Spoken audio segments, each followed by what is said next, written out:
Hello, welcome back. And yes, as it happens, we're talking about monsters today. Monsters are on the menu. We're doing lots of monsters. We keep doing monsters. I don't think we're going to stop doing monsters. And I'm going to put up a poll. Feel free to take part in that poll if you want to.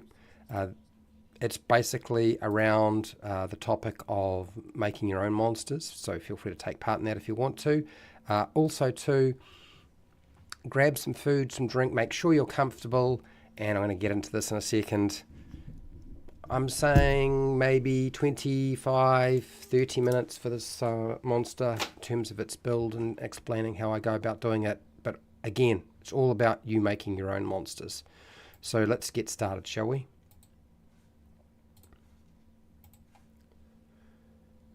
Hi, welcome to How to D&D. My name is Fred Wheeler, and today I want to talk about Dungeons and Dragons. Specifically, the version of D&D is Shadowdark. It's just a version of Dungeons and Dragons, and we're going to be looking at making a monster. The monster for today is the Galeb Duhr. The Galeb Duhr. It is a rock monster, essentially, and I thought it would be fun to actually go through the process of building and making one ourselves. And so I've done that. And of course, a bit of refinement's always likely to happen, and of course, play testing as well. And that's all part of the parcel of all of what I do here. But first off, before I get started, I normally ask the audience how they would go about creating or making this monster. And so that's what I want to do first, and then I'll show you what I have. Okay. So first off, here we go. So hashtag, how would you build the Galeb Duhr monster stat block for Shadowdark RPG. Okay, for those of you who don't know, I have been putting these up onto Patreon. And I keep doing more and more and more. We keep adding to that list. The list gets bigger. The number of stat blocks gets bigger. Anyway, let's put this here. Okay, I've done a bit of homework in advance, so you can sort of see what I've got, and then we'll come back to chat and see what you have to say about how you'd go doing it. And let's first start off with what I have here. So that's what we'll do. I'll go over here and pull this across. We're ready. There we go. So. This is definitely not draft 19. We've done more than 19. That's quite a bit more than that. This is in conjunction with AJ Pickett, by the way. So it'll be the 20th draft, maybe it's more than that. Today is the 22nd of October in New Zealand. 22nd of October. We're not doing monster lore right now. You'll find the lore for the Galeb Duhr on AJ Pickett's channel if you are interested, but we're dealing with the stat block for Shadowdark if you're playing with it in Shadowdark. I've got an alternative name, the Living Boulder, rather than the Galeb Duhr. A round stone-like creature with short legs and powerful arms. So this elemental can animate rocks, stones, and boulders. Essentially, very, very basic. It's the gist of this creature or monster. It's sort of basically a rock monster, and it can make other rock monsters to a certain degree. Reminds me a little bit of a character in the Labyrinth, actually. Anyway, so let's start off with what's the monster level going to be. So I always look at Advanced Dungeons and Dragons and basic D&D when looking at the monster level. The monster level, as determined by 5e, is actually, I think it's challenge rating 6 or something like that. But as I've said on many occasions, challenge rating in 5e is complete garbage and has only got smidgen better with 2025 Monster Manual. So we're going to look at AD&D and look at the hit dice. It's usually my sort of go-to. Now it says here the hit dice for this monster is 8 to 10. So I'm going with the lowest end. I'm going with 8 rather than 10. And so that's where I sort of started from. And that's why it has got a monster level of 8 for Shadowdark. The other thing too, alignment is usually a factor, and the alignment is usually neutral for these. They're not evil, they're not really lawful, they're not really good, they're just neutral. And so that is why I put a neutral here. So those are the first things that I had to determine. The next thing is your stats or your ability scores. Now, we don't use ability scores in Shadowdark, we just use their modifiers, so they're all along here. So you don't get that sort of information in Advanced Dungeons and Dragons or basic D&D. So you kind of have to look at a different version of D&D. Now, you could base this off version 3 or 3.5 to a certain degree. Not completely. It's probably better to use 5e since, Shadowdark is an amalgamation of basic D&D and 5e and AD&D with a heavy focus on kind of pulling a lot of the maths, not completely across, but to a certain degree. A lot of it stays the same. So I'm just looking at the stats here. Do not use 4e. 4e ability scores would throw everything out. So I'm looking at the ability score and turning that into a modifier, a stat modifier. So their strength is 20, so that is a stat modifier of +5. So we'll put that in there. Dexterity is 14, so we can take that as a +2 modifier for dexterity if it's got a 14. 20 is its constitution score, or stat in this case, so the stat modifier is +5. Its intelligence is 11, so that is a stat modifier of 0. Wisdom is a 12. Okay, that's the score, so the stat modifier is +1. And then charisma is an 11, so that is a +0 modifier. So we've got all our stats figured out. If I feel like they're too big, then I can adjust those by all means. I have a table, even though the actual stat blocks here I put onto my paid tier for Patreon. The free tier on my Patreon has this table. This is the Shadowdark monster creation table. It has pulled all the information you need in one place and done a bit of I did a bit of statistical analysis to figure out the width, the breadth, the width of certain bandwidths for different things, and I can look at my monster level 8, and this gives me all the numbers I need. So the lowest stat modifier should be -4 at the most. The lowest it should be. The highest one, it could be a +5. So am I sitting within those parameters? Yes, I am. I don't have to have one that is a -4, but I'm not outside of those boundaries. The strength and the constitution are right at the peak, but that's all right. It is a rock monster, so that's fine. Okay, we kind of expect them to be quite strong, quite tough. So that gives us a good idea of how that works for our level 8 monster. Next, armor class. Now, we can't use AD&D armor class, as I've said before, because it's a different system. It's descending. It's based on charts and tables, blah, blah, blah, blah, blah. Basic won't work either. So we really got to use either 3.5, 4e, or 5e. The problem is that both 3.5 version 3 and 4e they're not bound. I mean, the thing about 5e is at least the monster's stats are bound. That's the intention. They're not completely bound, but they're mostly bound.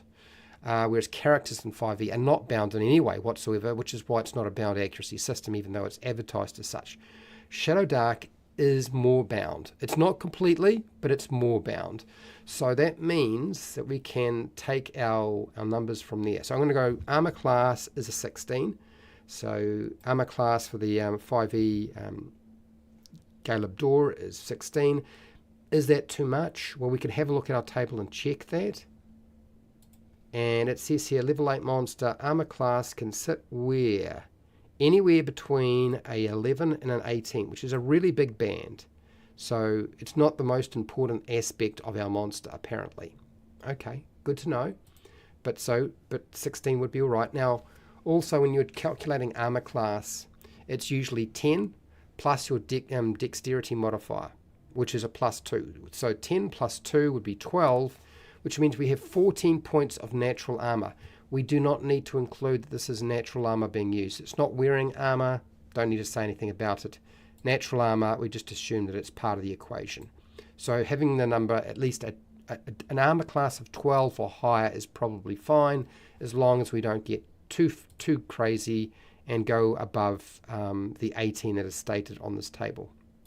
Okay, 18 is stated on the table. All right, so we're all good. So that's fine. Next, hit points.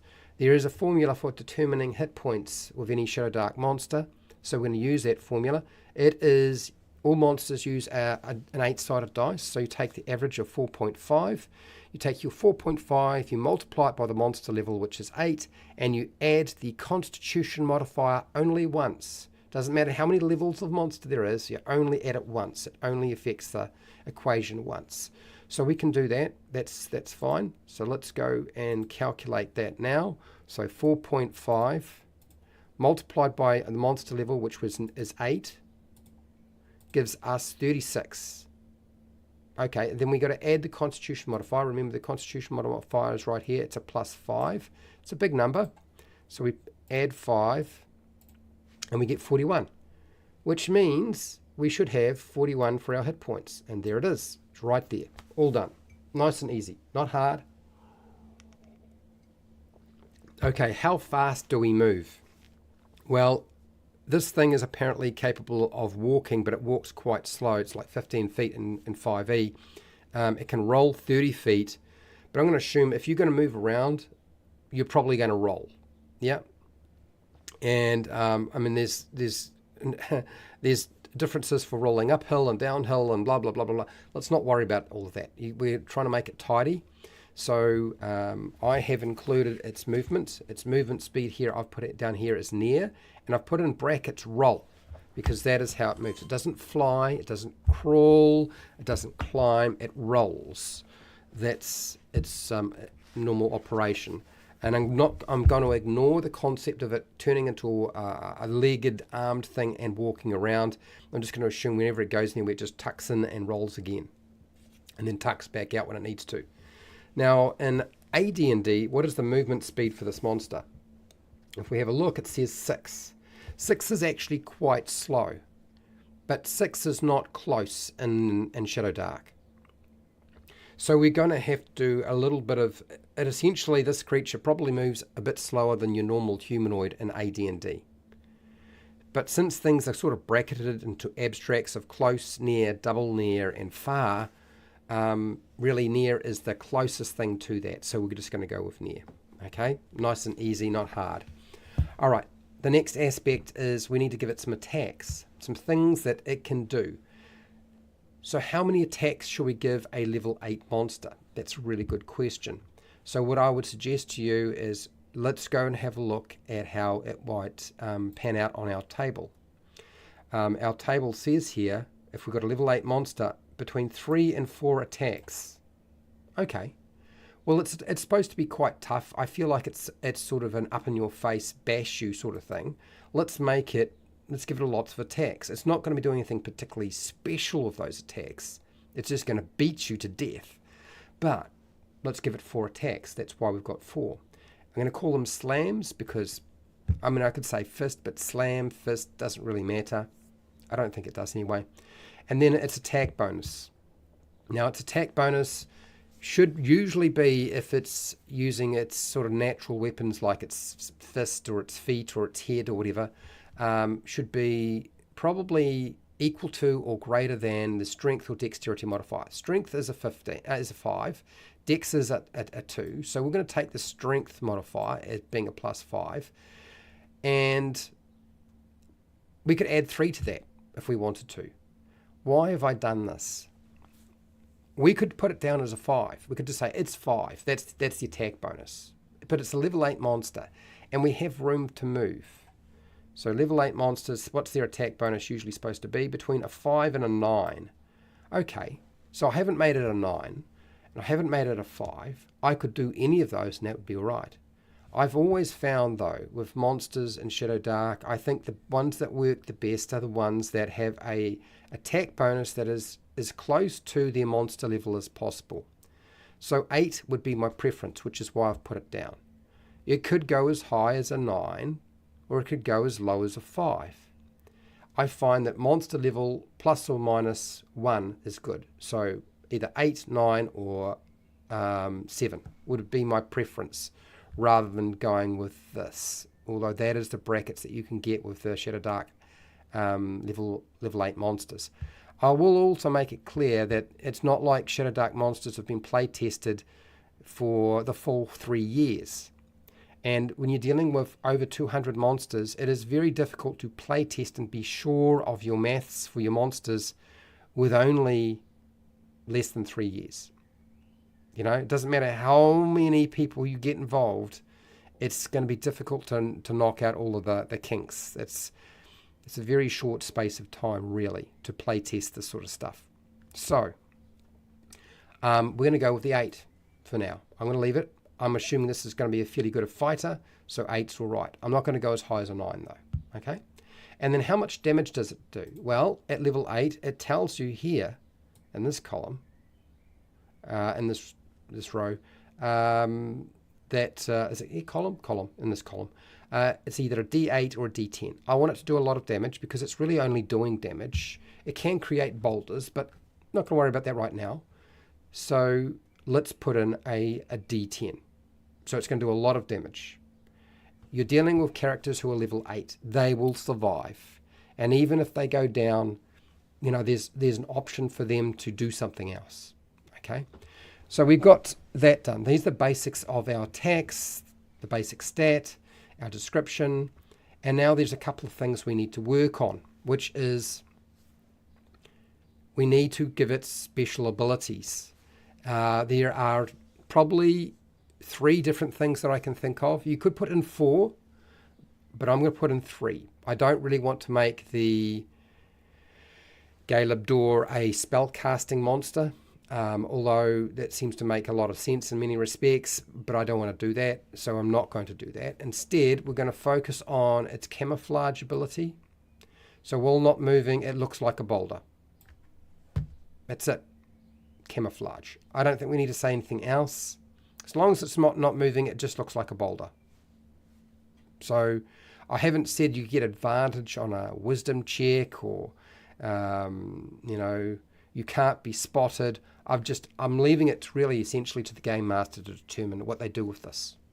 The next thing is impervious. Now, one of the reasons why I've got impervious here is I was looking at Shadowdark's golems and elementals. Now, you could say, well, it's kind of more like a golem than an elemental. I would say it's probably more like an elemental than a golem. And so I take a lot of the stuff that the elementals have and I'm porting it across. So one of those things that they have is all of the air elemental, the fire elemental, so forth. They are basically impervious to damage. Like they're impervious, only damaged by magical sources.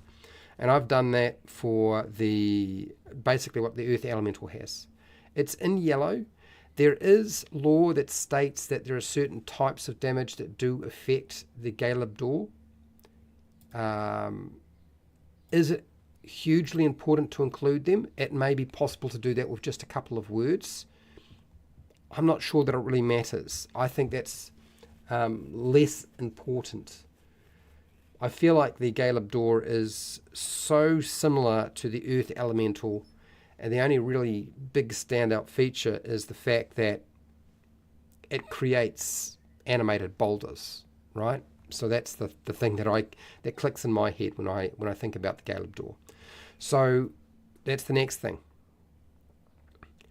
And we're going to take out this. A lot of this will probably have to change at some point, but anyway. So I've got animate. So we need to add in the option to animate, because we don't want animate to be just a free action. We want it to be burning up an action. You can use an action to make 4 attacks. That's fine. But there's also the option to or, not and, but or animate. And I think we add an or animate. So you've got a choice. You can either attack or you can create little animated boulders. Animates 1 to 2 boulders within double near range with statistics as of Galeb Duhr. Okay, cool. That would be how I would go about trying to build this I'm going to put this as a capital because it's confused by me putting that there. And I'll put Duhr there. Okay. With the same. Okay, cool. Galeb Duhr, but can't animate. We'll add that in because we don't want the animated rocks making more animated rocks. So we'll avoid game masters thinking that might be where we're going with this. But everything else is essentially the same. Okay? Nice and easy. I think that is probably the easiest way to create this monster. That's how I would go about doing it. To keep it simple, easy to run, and also give it its own, make it different to other monsters. So let's go and have a look at what everybody else has to say. And what have we got? Not a lot. It's very quiet. I feel like I'm on my own. Okay, well, I guess that's it then, isn't it? And it looks like nobody's taken part in the poll. Super quiet today. I guess there's a lot of people who are just not very interested in this particular monster, or maybe just not interested in this sort of thing. So I guess I end the poll just like that. I wasn't expecting that. It's a bit of a shock. Okay, all right, sweet. Well, I guess we're done. Since there's no feedback by anybody else and I have kind of shown you what I would do with it, there's really not much more to say, is there? So, yeah, I'll end it there. Tomorrow I'm going to be talking about multi-classing. Really, I'm still going to continue to make monsters for Shadowdark RPG. Like, I'm not planning to stop. I'll be doing them in live streams for a while. The intention is that I get as close to 100 different monsters that aren't in the Shadowdark book, that are monsters you would normally come across if you were playing D&D that people might want to use. And then I'll go and see Wally DM and we'll put it into a book. Release it as a pay what you want on DriveThru RPG. I might have to change a lot of the names to avoid copyright infringement and stuff like that. I might have to make a few other adjustments as well. I might make some adjustments that I think are necessary, and they will be released as a non-play tested document, because I expect it to take me many years to play test all these monsters to be satisfied with where the numbers and how they play out and how they work. And that's not going to happen in a short space of time. So that's my intention. So I will be continuing to do monsters for Shadowdark, and when AJ is available, we'll hopefully do some original monsters that he comes up with, and I'll do the stat blocks for them. Anyway, that's it. We're all done. That was fairly quick. So I'd just like to say thank you for watching and listening, those of you who were here. It's unfortunate nobody took part in the poll today, but it happens. I want to thank all of my patrons who support me on Patreon. I really do appreciate you. Without you, I really couldn't keep doing this. It would just sort of fold up and die. Go and check out the free tier and the paid tier. There is a lot of stuff on there. The free tier will allow you to make your own monsters. The paid tier will have stuff that's already been made for you. Okay? And I'll keep doing that until we get 100 monsters. Anyway, wherever you are in the world, whether it be the morning, the afternoon, or the night, please look after yourself, your family, and your friends. Be nice to your neighbours. And hey, till next time, keep rolling those 20s.